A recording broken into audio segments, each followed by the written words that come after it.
So if you are new to our channel, so this video po is the second part of our content sa ating intervention plan. Yung nauna po natin is all about numeracy or for mathematics. This time is for literacy or language.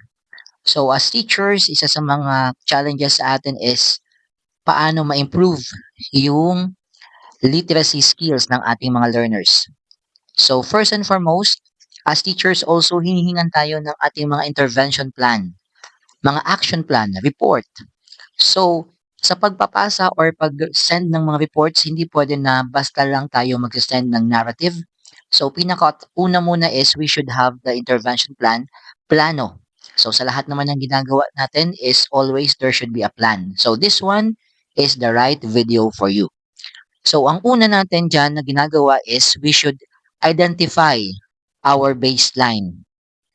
So that will be our objective. So ano yung challenges? So please pause the video, pakibasa na lang. The strategies or activities that we should make, the time frame, the persons involved, and the resources needed. And that here, your success indicators, pwede nyo po itong i-edit na lang and i-contextualize.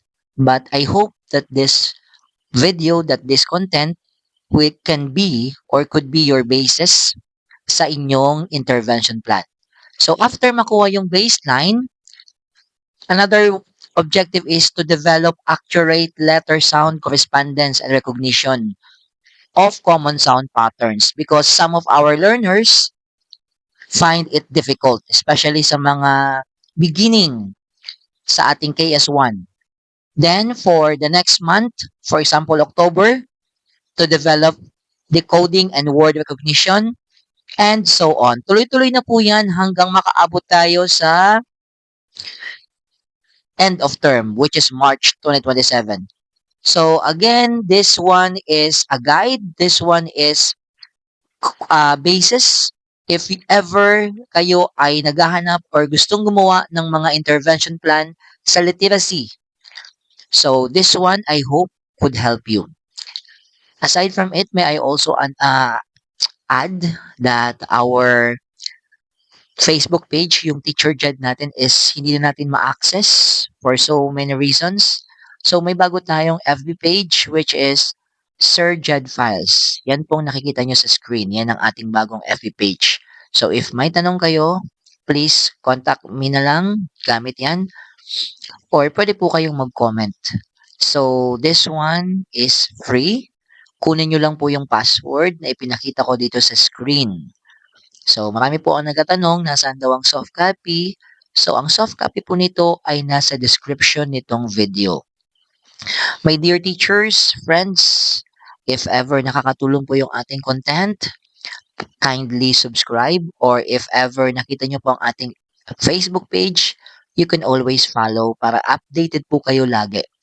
So, pinapakita po natin ngayon dito yung ating content which is the intervention plan for literacy. Sir Jed, ito ba ay pwede kahit kanino? So this content is applicable for KS1 to KS2 teachers na pwedeng gamitin nila sa kanilang mga grade levels or department. Or even sa, if ever ang iba dito kailangan nyo ng idea, if ever sa grade 4 to 6, pwedeng-pwede po. So I hope this one is or could help you. Again, this is Teacher Jed. If ever you want to find me in Facebook, just search Sir Jed Files. And i-message nyo po ako doon. So again, this one is free and editable. Pwedeng-pwede nyo po i-edit to your own consumption. So I hope nakatulong tayo na mapabuti or kahit paano mapagaan ang inyong gawain.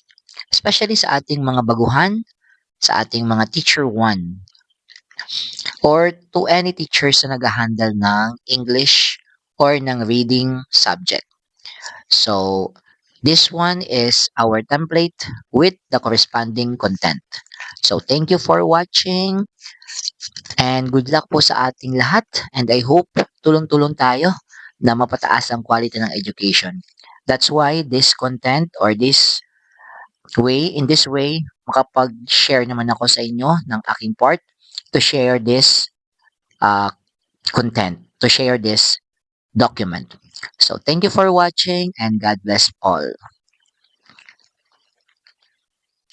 And God bless to all of you.